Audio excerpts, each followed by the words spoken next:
विश्वानि देव सवितरदुरितानि परासुव यद्भद्रं तन्न आसुव। ॐ सहना भवतु सहनौ भुनक्तु सह वीर्यं करवावहै तेजस्विनावधीतमस्तु मा विद्विषावहै। ओम शांति शांति शांति। ओम श्री परमात्मा नमः। सांख्य कारिका के हम बुद्धि सर्ग पर चर्चा कर रहे थे। बुद्धि सर्ग के 4 विभाग किए, विपर्य, असक्ति, तुष्टि और सिद्धि। उसमें से जो अंतिम विभाग है सिद्धि पर हम चर्चा कर रहे थे। नवधा तुष्टि सिद्धि रष्टधा, ऐसा करके कारिकाकार अथवा सांख्यकार ने कहा। तो 8 प्रकार के सिद्धि होती हैं। उन 8 प्रकार की सिद्धि में उहादि सिद्धि अष्टधा, उह आदि सिद्धि जो है 8 प्रकार की है, जो कि कारिका संख्या 51 में कारिकाकार ने कहा। उह शब्दोध्ययनम दुख विघातास्त्रय सुहृत प्राप्ति दानम च सिद्ध्योष्टौ सिद्धे पूर्वोंकुश त्रिविधा। कहा कि उह शब्द, अध्ययन, सुहृत प्राप्ति, दान, ये 5 हो गया और 3 दुखों की निवृत्ति हो गई। आध्यात्मिक दुख निवृत्ति, आधिदैविक दुख निवृत्ति और आदि भौतिक दुख निवृत्ति। तो कुल मिलाकर के 8 प्रकार के भेद हैं सिद्धि के, जिनमें से प्रथम भेद पर हमने थोड़ा सा विचार किया था पूर्व की कक्षा में। ऊह नामक सिद्धि है। ऊहस तर्कः, न्याय में कहा। ऊहा मतलब तर्क करना, अपने आप अपने मन में चिंतन करके, विचार करके, और स्वयं से वो पूर्व जन्म के प्रारब्ध कहिए, संस्कार कहिए, जो भी कहिए, अपने आप व्यक्ति के अंदर चिंतन की धारा प्रवाहमान होने लगती है निरंतर। और उस चिंतन की धारा में क्या क्या चिंतन होते हैं। मैं पहले क्या था, मैं कैसे इस जन्म में आया, आगे मैं क्या बनूंगा, क्या मैं भी मरूंगा, नहीं मैं नहीं मर सकता। इस प्रकार की जो चिंतन की प्रक्रिया चलती है अपने आप, बिना बताए किसी के, और ऐसा करते करते उस चिंतन की परंपरा से वह विरक्त होता है, भोगों से उपरम होता है, और भोगों से उपरम होकर के अंततः तत्व ज्ञान को प्राप्त करता है। तो इस प्रकार से जिन्होंने तत्व ज्ञान को प्राप्त किया, और तत्व ज्ञान का साधन उनके लिए क्या हो गया, उनकी ऊहा हो गई, उनका तर्क हो गया, उनका चिंतन हो गया स्वयं का, बिना किसी गुरु की अपेक्षा से। तो इस प्रकार से विरक्ति के लिए ये चीज़ें कही जाती है कि व्यक्ति के लिए बिना किसी गुरु की आवश्यकता है। एक होता है कि गुरु उसको ज्ञान दे, भोगों के निस्सारता को दिखलाए, संसार में दुख को दिखलाए, इस प्रकार दिखला करके उसे वैराग्य दिलाए, विरक्त बनाए, तो उसमें तो गुरु कारण हो गया। परंतु यहाँ पर बिना किसी के उपदेश के स्वयं से ही चिंतन करके उसको लगने लगता है, जैसे भगवान बुद्ध को लगा कि मैं भी मरूंगा, मैं भी ऐसे ही बूढ़ा होऊंगा जैसा ये बूढ़ा जा रहा है बीमार होकर के, और फिर मैं भी मर जाऊंगा। इस प्रकार से उनको बताना नहीं पड़ा, ये देख कर ही, ये समष्टि पर एक नज़र डाल कर ही उनके अंदर ये चिंतन चलने लगता है, और अंततः वो विरक्त हो जाते हैं, और फिर सत्य की तलाश में और खोज में चल जाते हैं, निकल जाते हैं, और अंततः उनको तत्व ज्ञान की प्राप्ति हो जाती है। तो इस प्रकार से यदि किसी को तत्व ज्ञान की प्राप्ति हुई है, जिसमें उनकी स्वयं की चिंतन, स्वयं की ऊहा, स्वयं का तर्क ही कारण हो, तो यह भी एक प्रकार की सिद्धि है। क्योंकि चाहे विरक्ति जिस किसी भी प्रकार से हो, विरक्ति आवश्यक है, क्योंकि विरक्तस्य तत्सिद्धे है। सांख्यकार करते हैं कि विरक्त का ही योग सिद्ध होता है। यदि कोई विषय भोगी है, इंद्रिय लोलुप है, इंद्रियों में जिनकी आसक्ति है, विषयों में जिनकी आसक्ति है, वो कभी मुक्त नहीं हो सकते, वो कभी भगवत प्राप्ति नहीं कर सकते। इसलिए विरक्तस्य तत्सिद्ध है, जो विरक्त हैं उन्हीं को ये मुक्ति, ये मोक्ष, ये भगवत प्राप्ति, ये तत्व ज्ञान सिद्ध होता है। तो वो विरक्ति किसी भी प्रकार से हो, बस बहाना है, चाहे जिस किसी भी प्रकार से हो। किसी को पत्नी ने ठोकर मार दिया तो भी विरक्त हो गया, चलिए विरक्ति मुख्य है। अब विरक्ति हो गई तो आगे विरक्ति बनी रहे और तत्वज्ञान की तरफ वो प्रवृत्त हो, वो भगवत साक्षात्कार कराए, ऐसी व्यक्ति होनी चाहिए। क्षणिक विरक्ति नहीं कि पत्नी ने बोला संन्यास ले लिया, साधु बन गए और फिर दूसरे तीसरे या 5वें दिन पत्नी की याद में रो रहे हैं। ऐसा नहीं होना चाहिए। समाज के किसी परिस्थितियों के कारण आपको विरक्ति ऐसी लगी तो विरक्ति ऐसी हो कि वह भगवत प्राप्ति करा दे।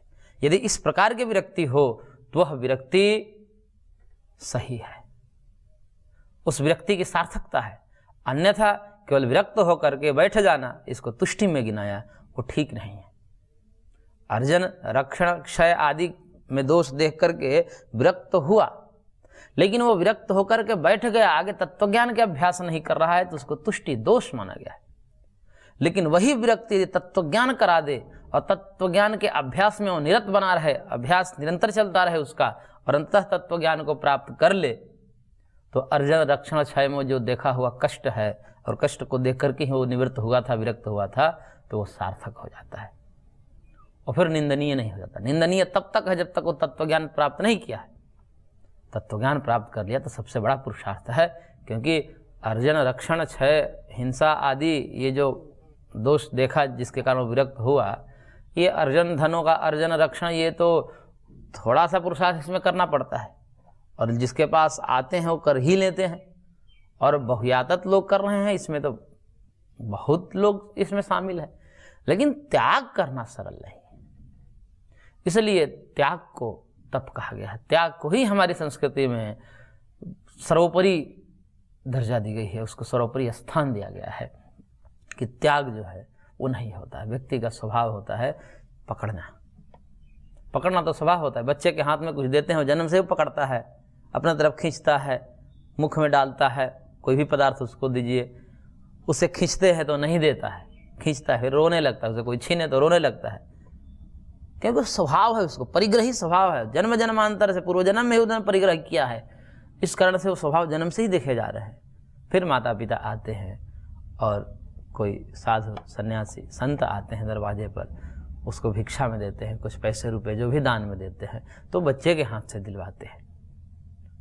बच्चे के हाथ से दिलवाने का यह तात्पर्य है कि बच्चा जो है परिग्रही होता है, वो त्यागने की उसकी प्रवृत्ति नहीं होती है, उसको संग्रह करने की प्रवृत्ति होती है।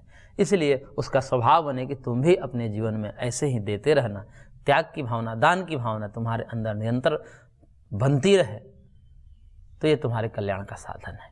इसलिए त्याग की ही महत्ता है।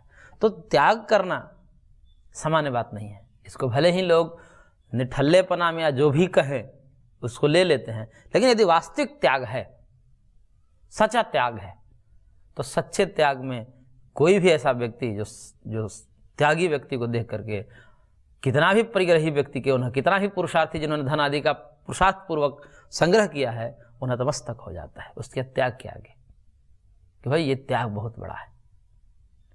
और ऐसा नहीं है जिन्होंने अत्यंत पुरुषार्थ किया है, क्योंकि इन दोषों को हटाने में, काम क्रोध लोभ मोह को हटाने में छक्के छोड़ जाते हैं बड़े बड़े लोगों को, और उसको छोड़ने के लिए प्रबल प्रयत्न करना पड़ता है। और उस प्रयत्न को जिसने कर लिया उसके लिए बाकी चीजें क्या है, जैसे परम पूज्य हमारे गुरुदेव, उनके लिए कौन सी बड़ी बातें हैं? ये करोड़ों का साम्राज्य खड़ा करना उनके लिए कोई बड़ी बात है? बड़ी बात उनके लिए कुछ नहीं है। क्यों नहीं है? क्योंकि जिन्होंने अपने दोषों का परित्याग किया है वो सामान्य पुरुषार्थ से नहीं किया है, उस पुरुषार्थ के आगे तो ये कुछ भी नहीं है। इसलिए उस स्थिति के जो लोग हैं उनके लिए इस जगत में जो सामान्य व्यक्ति कहते हैं कि हमने बड़ा पुरुषार्थ किया, उस व्यक्ति के लिए वो चाहे तो उसके लिए कुछ भी नहीं है, और जो नहीं चाहे उसकी इच्छा के ऊपर है, आप उस पर दबाव नहीं डाल सकते। कई साधु संत नहीं करते हैं, सब नहीं दिखाते, क्योंकि उनकी इच्छा नहीं है। इच्छा नहीं है तो हम दबाव नहीं डाल सकते कि भाई आप करिए ही। कई लोग कहते हैं कि भाई अच्छे अच्छे लोगों को यहाँ होना चाहिए, वहाँ होना चाहिए, ठीक है होना चाहिए, लेकिन उसकी इच्छा नहीं है तो हम किसी पर दबाव नहीं डाल सकते। स्वतंत्र करता स्वतंत्र होता है, उस पर दबाव नहीं डाला जा सकता। लेकिन वो चाहें, जैसे परम पूज्य गुरुदेव जैसे लोग हों तो दिखा सकते हैं इस जगत को, लेकिन उनको कौन प्रेरित करेगा? वो जगत को प्रेरित करने वाले हैं, समाज को मार्ग दिखाने वाले, उनको कोई कहेगा कि भाई आपको ऐसा करना चाहिए, ये शोभा नहीं देता किसी को, क्योंकि वो मार्गदर्शन देने वाले हैं। वो किसी को कहेगा आपको ऐसा करना चाहिए तो शोभा देता है, लेकिन कोई दूसरा व्यक्ति, एक त्यागी व्यक्ति, तपस्वी व्यक्ति, एक संत सन्यासी व्यक्ति को मार्गदर्शन करे, ये मर्यादा नहीं है, शिष्टता नहीं है, शोभा नहीं देता। इस कारण से यदि कोई करता है तो एक प्रकार की अशिष्टता है। हाँ, वो स्वयं को उनको लगे वो करेंगे अथवा नहीं करेंगे, उनके लिए कोई समस्या नहीं। करनी चाहिए, ये सबकी आशा रहती है, लेकिन न भी करे तो कोई दुर्भावना नहीं होनी चाहिए उस व्यक्ति के साथ। तो कहने का तात्पर्य है कि जो त्याग है वो सामान्य पुरुषार्थ नहीं है। उस पुरुषार्थ के आगे जो लौकिक पुरुषार्थ है कुछ भी नहीं है, क्योंकि लौकिक पुरुषार्थ में तो बहुत लोग शामिल है, देखे जाते हैं कि कर ही लेते हैं अपने अपने हिसाब से। धन आदि का संग्रह तो बहुत लोग, बहुत धनवान लोग मिलेंगे, बहुत ऐश्वर्यवान लोग मिलेंगे, लेकिन तपस्वी उतने नहीं मिलेंगे, त्यागी उतने नहीं मिलेंगे। क्यों? क्योंकि उसमें बहुत बड़ा तप करना पड़ता है, बहुत बड़ा परिश्रम करना पड़ता है। शारीरिक कर्म की अपेक्षा मानसिक कर्म बलवान होता है। शारीरिक कर्म तो कोई भी कर लेता है। जैसे कोई किसी छात्र को कहा जाता है कि भैया पढ़ लो, पढ़ाई अच्छी बात है, पढ़ लोगे तो नौकरी चाकरी बढ़िया लग जाएगी, आराम से तुम्हारा जीवन बीतेगा, नहीं तो तुम्हें क्या करना पड़ेगा, नहीं तो तुम्हें मजदूरी करनी पड़ेगी। मजदूरी का मतलब कि जो है शारीरिक मेहनत करना पड़ेगा। तो शारीरिक मेहनत तो कर ही लेते हैं लोग, वो क्यों करते हैं? तो मानसिक वाला जो कार्य उनको दिया गया था उसमें प्रबल पुरुषार्थ उनको लगा, इसलिए उससे निवृत्त हो गया कि नहीं, हमें शारीरिक इच्छा सही है, हमें छोड़ दो। इसलिए पढ़ने पढ़ाने वाला काम जो है बहुत मुश्किल होता है। बच्चे आते हैं पढ़ने के लिए और उनसे कहा जाता है कुछ पढ़ लो,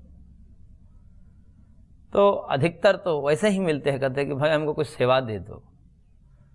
पढ़ाई बड़ी मुश्किल काम है, क्योंकि बौद्धिक परिश्रम की अपेक्षा शारीरिक परिश्रम में व्यक्ति को आसानी होती है, और शारीरिक परिश्रम की अपेक्षा बौद्धिक परिश्रम में बल लगता है।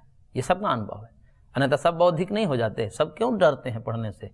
और पढ़ाई में भी जो सूक्ष्म विषय हैं, जैसे गणित इत्यादि में तो और डरते हैं, विज्ञान इत्यादि में तो और डरते हैं। क्यों? तो उसमें और ज़्यादा सोचना पड़ता है, बुद्धि को तीक्ष्ण बनाना पड़ता है, सूक्ष्म बनाना पड़ता है। तो इस प्रकार से वो डरते हैं। तो वो एक प्रकार से प्रमाद ही है, प्रमाद ही कहा जाए कि भाई उस परिश्रम से डर रहे हैं। ऐसा नहीं है कि वो नहीं कर सकते। करत करत अभ्यास ते जड़मति होत सुजान, ये हमने दोहा सुना है, प्रसिद्ध लोकोक्ति है कि उसके लिए कोई दुर्लभ चीजें नहीं है कि वो उसको प्राप्त न कर पाए, परंतु प्रमाद के कारण वो एक सरल मार्ग ढूंढता है। तो उसके शरीर वाले जो कर्म है सरल लगते हैं, इसलिए उसको अपना लेता है और बुद्धि तत्व को जो है गौण कर देता है। इसलिए अनुभव है, सबका अनुभव है कि शरीर की अपेक्षा मानसिक परिश्रम जो है वह प्रबल होता है। इसलिए लोक में भी जो मानसिक परिश्रम है उसकी कीमत ज़्यादा है, और जो शारीरिक परिश्रम है उनका कीमत कम है। इसी कारण से, क्योंकि जिसमें परिश्रम ज़्यादा लगता है वह मूल्यवान होता है। तो कहने का तात्पर्य हमारा यह है कि त्याग जो करते हैं वो मानसिक स्तर पर करते हैं, क्योंकि विरक्ति वैराग्य ये कोई शारीरिक स्तर पर नहीं है। क्योंकि शारीरिक स्तर पर त्याग ज्यादा दिन तक टिक नहीं पाएगा, उसमें स्थिरता और निरंतरता नहीं आ पाएगी जब तक मन से त्याग न किया जाए। इसको वैराग्य कहा जाता है। इसलिए हमने पूर्व में ही बताया था कि त्याग और वैराग्य में अंतर होता है। त्याग शारीरिक दृष्टिकोण से होता है, शारीरिक स्तर पर होता है, और वैराग्य जो होता है वह मानसिक स्तर पर होता है। त्याग कोई 2 दिन के लिए कर सकता है, कोई 7 दिन के लिए, कोई 8 दिन के लिए, कोई 10 दिन के लिए, कोई महीने दिन के लिए त्याग कर सकता है कि मैं महीने दिन तक अमुक कार्य नहीं करूंगा, अमुक चीज का स्पर्श नहीं करूंगा, अमुक चीज का रस नहीं लूंगा, कर सकता है। लेकिन वो लगातार आमरण नहीं हो सकता। क्यों? क्योंकि मन से विरक्ति नहीं है, और जिसको मन से विरक्ति है उसके लिए त्याग तो कुछ नहीं है। वह मृत्यु पर्यंत उसी स्थिति में बना रह सकता है। इसलिए वो मानसिक स्तर पर जो त्याग की बात है, वैराग्य की बात है, बहुत परिश्रम से होता है। अपने बुद्धि को, अपने चिंतन को एक सही दिशा में लगाना है।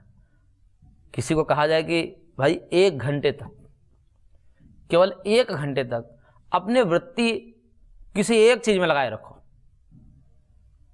यानी कि उस 1 घंटे में उस एक विषय के अतिरिक्त और कोई विषय आपके चिंतन में न आए, इस प्रकार की वृत्ति बनाए रखे तो सर दर्द करने लगेगा। ये अनुभव की चीज है, कोई इसको अभ्यास करना चाहे तो कर सकता है कि कोई भी एक विषय, और लौकिक ले लीजिए अथवा भगवान का विषय ले लीजिए, कि हमें 1 घंटा भगवत स्मृति बनाकर रखनी है, भगवान हमको याद आते रहें और उनकी स्मृति पूर्वक हम कर्म करें। यानी कर्म भी कर रहे हैं तो भगवान की विस्मृति नहीं हो रही है, इस प्रकार से 1 घंटा बस कर्म करें, तब पता चल जाएगा कितना परिश्रम है। सर दर्द हो जाएगा, उसका भारी हो जाएगा। क्यों? परिश्रम लगता है, फिर छोड़ देगा उसको, लगेगा कि ये बस की बात नहीं अपनी।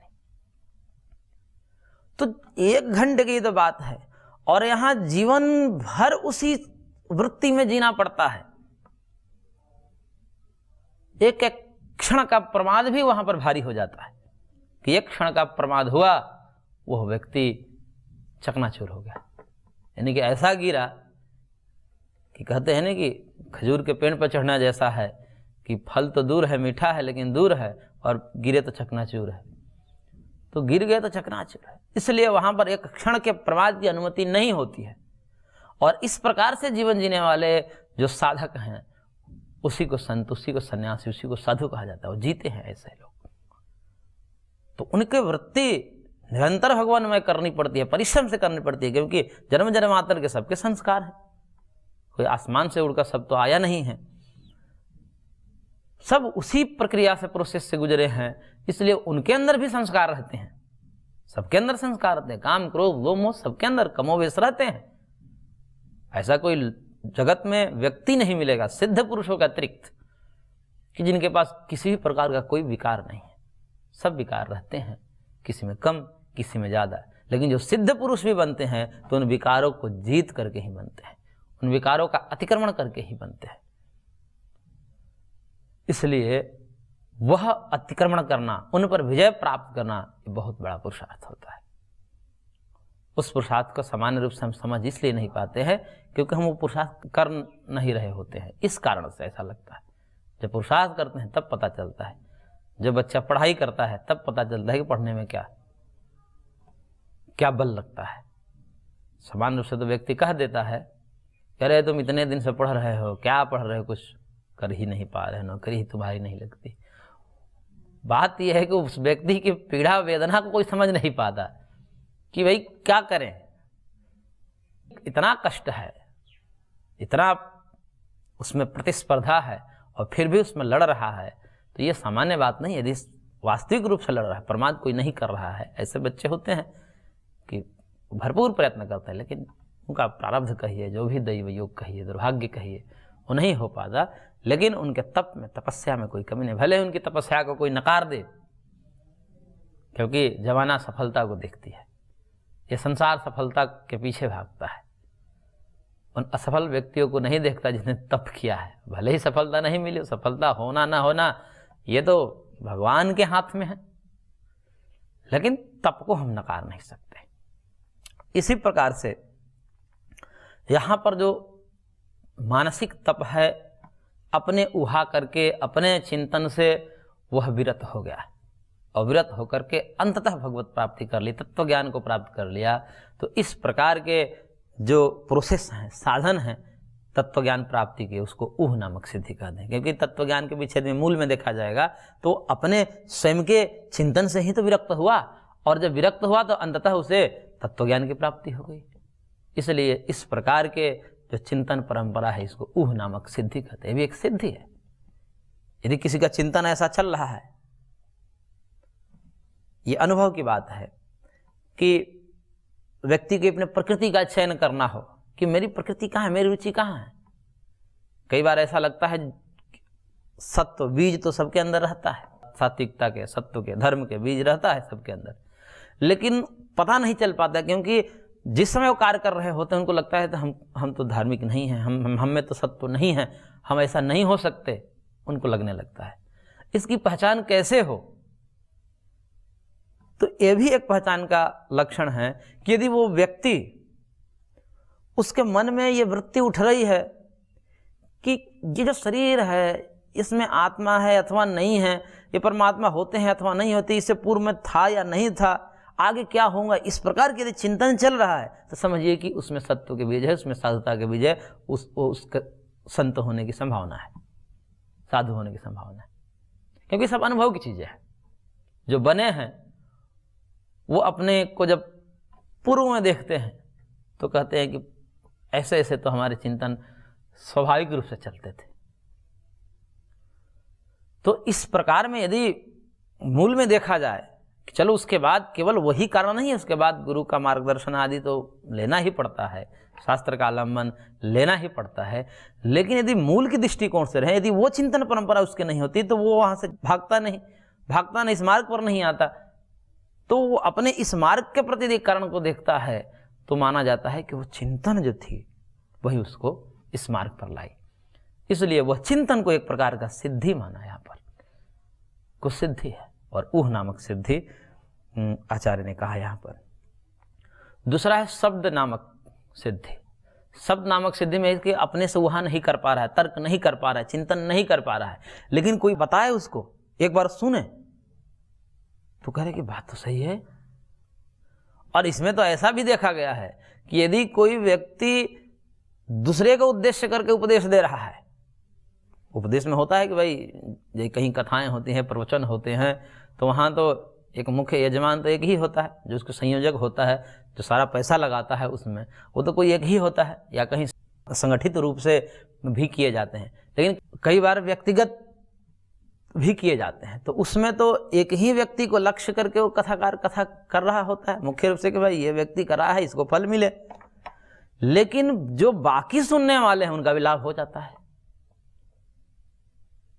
केवल सुनने मात्र से। उन्होंने सुना और उनको लगा कि बात तो सही है, और उस पर आचरण करने लगे, और फिर अंततः वो तत्व ज्ञान को प्राप्त कर लिए। तब वो मूल में देखते हैं तो कहते हैं कि यदि मेरे को व्यक्ति नहीं सुना था, वो शब्द वो मैं नहीं सुना होता तो आज मैं यहाँ नहीं होता, इस स्थिति में नहीं होता। इसलिए उस व्यक्ति के लिए वो शब्द ही एक सिद्धि हो गई, चाहे शब्द किसी का भी हो सकता है, वो शब्द एक सिद्धि हो गई उसके लिए। तो ऊह शब्द और अध्ययन, अध्ययन का तात्पर्य है गुरु शिष्य की परंपरा में आकर के विधिवत शास्त्र का अध्ययन किया, और शास्त्र के आलोडन विलोडन करने के पश्चात अंततः उसको निष्कर्ष निकला ये जगत दुखमय है, इस जगत से पार जाना ही हमारा मुख्य कर्तव्य है। इस जगत में फंसना, जैसे कोई खेल खेल रहा है, खेल में फंसना खेल खेलने के लिए नहीं खेला जाता है, परंतु खेल को जीतने के लिए खेला जाता है। इसी प्रकार से मैं जगत में आया हूं तो जगत में भोगों के लिए नहीं आया, तो जगत को जीतने के लिए आया हूं। इस प्रकार से वह अध्ययन के माध्यम से विधिवत गुरु के सानिध्य में आकर के जब इस प्रकार से चिंतन करता हुआ और उस मार्ग का अनुसरण करता है, गुरु का अनुगामी बनता है, शास्त्र का अनुगामी बनता है, अंततः वो उस परम तत्व को प्राप्त करता है, तब उसके लिए ये बात आती है कि भाई इसके मूल में क्या है। तो देखता है कि इसके मूल में तो मेरे गुरुजी हैं, इसके मूल में तो मेरा शास्त्र अध्ययन है। उतने दिन तक विधिवत अध्ययन यदि मैं नहीं किया होता तो ये संभव नहीं था। तो अध्ययन भी एक सिद्धि है, और दुख त्रय विघात तो अपने आप में एक सिद्धि है। दुख त्रय विघात के लिए ही सारी सिद्धि है। बाकी 5 जो इसमें हैं, ऊह शब्द, अध्ययन, सुहृत प्राप्ति और दान, ये 5 तो साधन हैं, और 3 इसमें से जो है आधिभौतिक, आध्यात्मिक और आधिदैविक दुखों की निवृत्ति, ये साध्य है। तो ये तो परम सिद्धि है। दुख त्रय विघात यानी कि 3 प्रकार के दुखों का आत्यंतिक निवृत्ति हो जाना, विघात हो जाना, नष्ट होना, दूर हो जाना, ये तो परम सिद्धि है। और फिर एक है सुहृत प्राप्ति। सुहृत प्राप्ति, कोई ऐसा मित्र मिल जाए, कोई ऐसा आपके संबंधी मिल जाए जो इस प्रकार की बातें करे, इस प्रकार से बता कि देखिए ये भोगमय जीवन ठीक नहीं है, योगमय जीवन, अध्यात्ममय जीवन ही श्रेष्ठ है, इस प्रकार से बार बार सलाह दे, तो और उसके सलाह से वो व्यक्ति फिर अंततः इस मार्ग पर आता है, तत्व ज्ञान को प्राप्त करता है। तब वो देखता है कि मेरे इसके पीछे कौन है, तब बताता है कि वो सुहित है, वो मेरा मित्र है। आज वो ऐसा नहीं कहा, वो यदि नहीं कहा होता तो आज मैं इस स्थिति में नहीं आ पाता। इसलिए सुहृत प्राप्ति, अच्छे मित्र मिलना, अच्छे संबंधी मिलना अपने आप में एक सिद्धि है। और अंतिम है दान, कि दान भी एक सिद्धि है। दान देने की प्रवृत्ति बने, कब कौन व्यक्ति मिल जाए आपके दान से प्रसन्न हो जाए, ऐसे तत्वज्ञानी, ऐसे महर्षि मिल जाएं, आपके ध्यान से अभिभूत हो जाएं और प्रसन्न होकर के आपके तत्वज्ञान का उपदेश कर दे और आप उसका पालन करते हुए आप भी तत्वज्ञान को प्राप्त कर ले, तो उसके लिए उसके मूल में उसके दान ही एक सिद्धि हो गई। तो इस प्रकार से दान की प्रवृत्ति अपने आप में सिद्धि है। दान देना एक सिद्धि है, ध्यान अपने आप में सिद्धि है। कोई दान दे रहा है तो समझो सिद्ध ही है अथवा सिद्ध होने की संभावना है। तो इस प्रकार से ये 8 प्रकार की सिद्धियों का वर्णन यहाँ पर कारिकाकार ने किया, जो अणिमादि सिद्धियों से भिन्न है, अलग रूप में है। तो आज की हम कक्षा को यहीं पर विराम देते हैं, शेष अगले अंक में। ओम शांति शांति शांति।